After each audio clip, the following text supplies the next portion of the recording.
Derek Ham got sentenced for 135 months for a variety of charges, wire fraud, money laundering, felon in possession, but most importantly, stolen valor. And in court, you made comments about the nature of this crime and the people who've been affected, and also what this means to the country. Yeah, the Stolen Valor Act is very important because even after it got challenged at the Supreme Court, Congress amended it, showing how important our heroes in true service really is to all Americans. I mean, everybody in Congress did it, and they can't ever agree on anything. And Derek Ham harmed not only these victims, subject of his crimes that we addressed here in court, but many people across East Texas, many people in the Tyler community.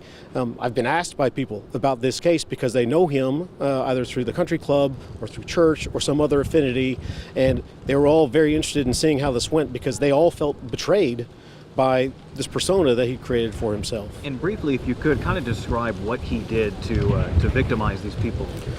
So he would meet up with folks through friends, and he presented himself as being related to a billionaire oil man with the same last name, Ham, and same spelling, out of Oklahoma.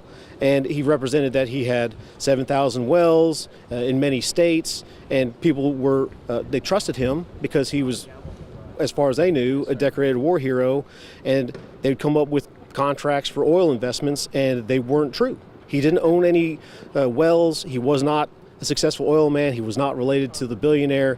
He took all the money that people gave him, and within hours he would go and buy jewelry, pay off his wife's vehicle, buy a vehicle for his child who wasn't even old enough to drive yet. Just profligate spending of other people's money that he'd gotten through deception. And it was mentioned in court that he did serve, but he didn't live up to the things he was selling, the things he was telling people. The judge saying that almost made it worse, that he actually did serve at one time.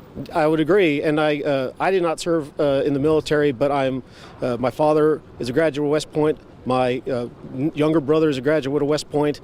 My youngest brother actually got decorated with a Bronze Star for service as a combat medic in Iraq.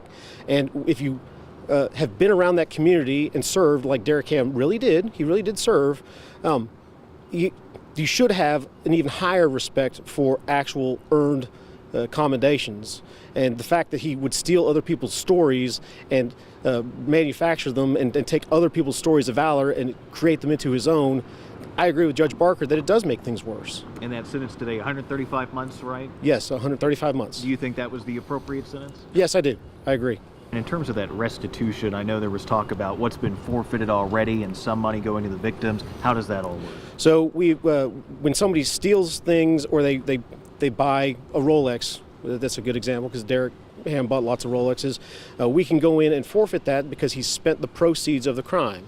Historically, forfeiture can go to the government, but the Justice Department has prioritized taking, rather than the forfeited items going to the government, instead getting those returned to crime victims. So here, we've forfeited every single thing that we could, and on top of that, we took efforts to get that stuff sold right away, so the victims would not have as much of a delay and to minimize storage costs for vehicles and that sort of thing. So to date, we've collected through the forfeitures in excess of $350,000 that should be applied to the restitution judgment once all the necessary Justice Department procedures have been finalized.